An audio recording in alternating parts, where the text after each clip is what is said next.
So Alberto is a young global leader by World Economic Forum, an academic author, activist, and a civic entrepreneur as well. So he's internationally known for his scholarly and public interest, work aimed at democratizing political participation. He is a global professor of law at NYU School of Law and HEC Paris, the founder of the Good Lobby as well. Can I please invite Alberto on stage? Thank you.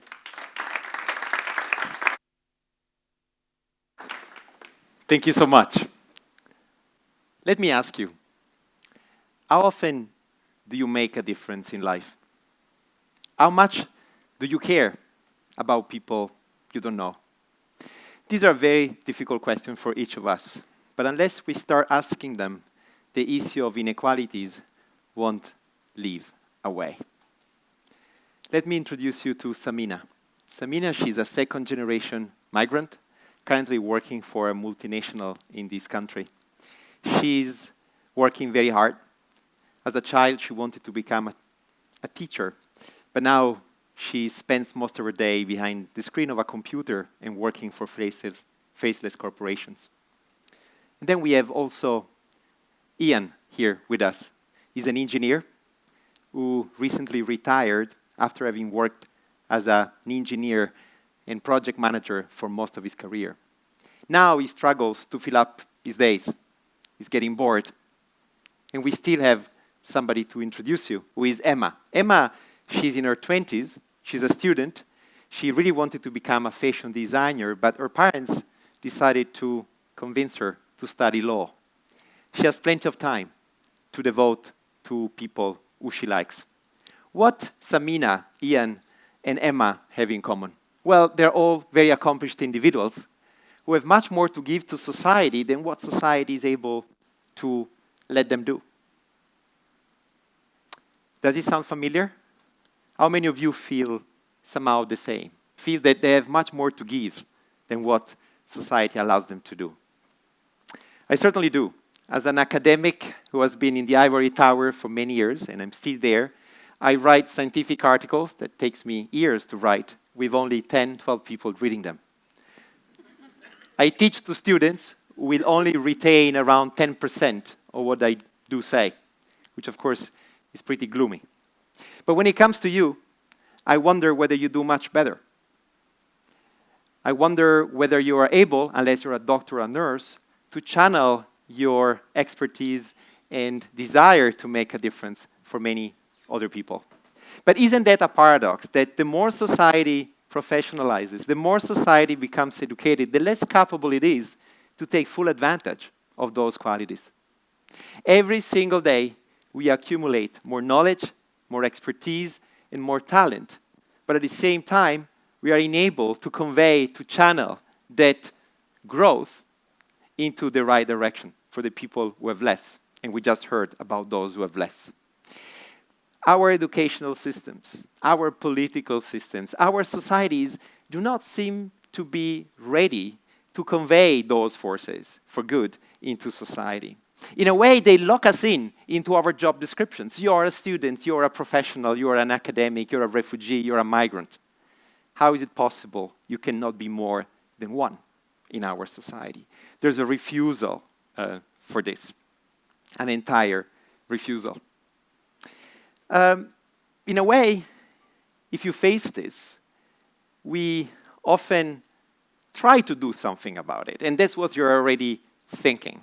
Once in a while, we protest. Once in a while, we give to charity. Once in a while, we like a page on Facebook about a cause we believe in. Sometimes we even sign up for an online petition, asking for something directly. How many of you ever sign up for an online petition? It might be Avaz, it might be change.org, Move On. How many of you? Wow, virtually everyone. But if I ask you, how many of you ever follow up and try to wonder what actually happened after your signature? How many of you didn't really follow on their signature? How many of you? Oh, this is embarrassing, but it happens all the time. These forms of engagement are very good at making us feel good with ourselves, at making us look committed vis-à-vis our friends and community, but they are very inadequate in taking the full potential we have as individuals. Who does the heavy lifting after collecting 3 million or 100,000 signatures? For the politicians, it's exactly the same. Yes, it sounds a bit gloomy, but that's a reality. We are increasingly consumers and not citizens. We are increasingly spectators rather than actors of our life. How can we get this right? There's so much potential. There's so much waste that we can somehow leverage on in order to make a difference. Well, according to a very well-rehearsed script, there are two major options that you know well. The first option is to vote, something you do every few years, to delegate our sovereignty, that is on us, to those representing us. And the second option is to run for office, something that everybody should do. And I encourage you to do it. You choose a political party and you run, and we need good politicians. So please do it. But if voting is too little, running for office might be too much in terms of trade-off between personal and professional life. So isn't there a way, a third way, to actually mobilize our expertise, competence, and passion and purpose into society? And this third way, it might sound slightly intuitive, but I wrote a book that was read by a few more people on this issue, which is arguing that this third way is called lobbying. And what I mean by lobbying is about exercising influence and voicing preferences and concerns. It's about talking. That's what corporations do all the time in between elections. They try to convey what they care about to decision makers, to affect the quality of the life we have, the purity of the air we breathe, for the safety of the food we eat. They do this all the time. But citizens, they just don't. And the good news is that lobbying today does no longer require any specific well-funded connections, but because of the technological revolution, it can somehow empower every single individual to gain a voice and to exercise pressure and to do what I call citizen lobbying. Lobbying by the citizens for the citizens. Only a few years ago, together with my students, we start talking about international roaming. What is this? It's extra charges. They are made on your phone every single time you make or you receive a call in another country. We thought that in Europe, we should not pay for it. So we start a movement. And after a couple of years, today, well, I'm in Norway on my Spanish mobile phone. I'm not paying for it. We thought that this is something we could have set the agenda. We managed to do it. But at the same time, a few months later, we also realized that our political leader in Europe, called Mr. Barroso, was leaving the European Union and was joining Goldman Sachs. We thought that it was not very appropriate, and many people believe the same. He has been regulating this company for too long.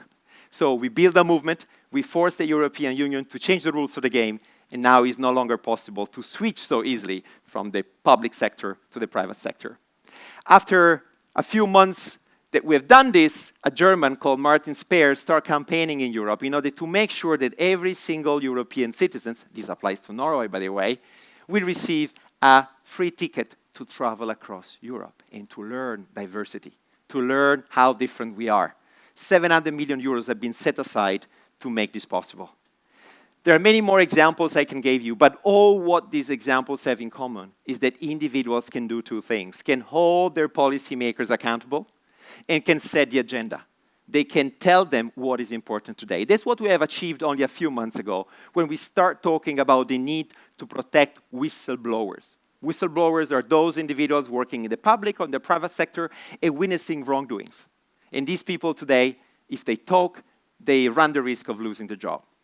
Whistleblowers have to be protected.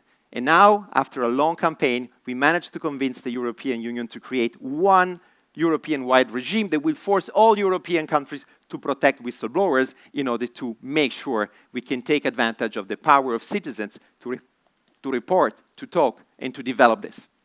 But of course, you know better than anybody else that when I mention the word lobbying, you can feel that we are not ready for it. In other words, historically, we have been trying to restrict, we have been trying to cap, we have been trying to disclose as much as possible lobbying efforts. That's what we call leveling down. But it didn't work out. The amount of resources and money which is giving into lobbying is growing. Lobbying regulation does not work. So my claim, and the claim of my organization, is to level up. instead of leveling down. What does it mean? It means empower more and more individuals to gain a voice and to lobby their decision makers and identify like-minded individuals. That's the job of my organization called The Good Lobby, which is a non-profit startup that is operating all across Europe, as well as in Brazil and in Japan, that is training citizens, like many in this room, who might become from one day to another actors and not spectators of their life by shaping the public policy that is happening in that country. Our challenge is to demystify lobbying, making sure people understand what we're talking about and why it's important, and then to democratizing lobbying. That's what we've been doing for long, and our dream is to make sure that lobby could become yet another hobby, like chess or, watching birdies or anything you might like. But please remember, the unprecedented level of inequalities today is not the inevitable result of impersonal forces. It stems from hundreds of policies that have been adopted over time on trade, education, and tax that have been going towards the few as opposed to the many. But it doesn't have to be that way. If you pick your battle, if you do your homework, if you look for like-minded individuals and organizations like our friends who have just met, Samina, Ian, and Emma, well, we're going to be able probably to make a difference, and it's going to be a journey of individual fulfillment, but also of collective impact. So please don't waste more time. This is time to lobby for change. Thank you very much.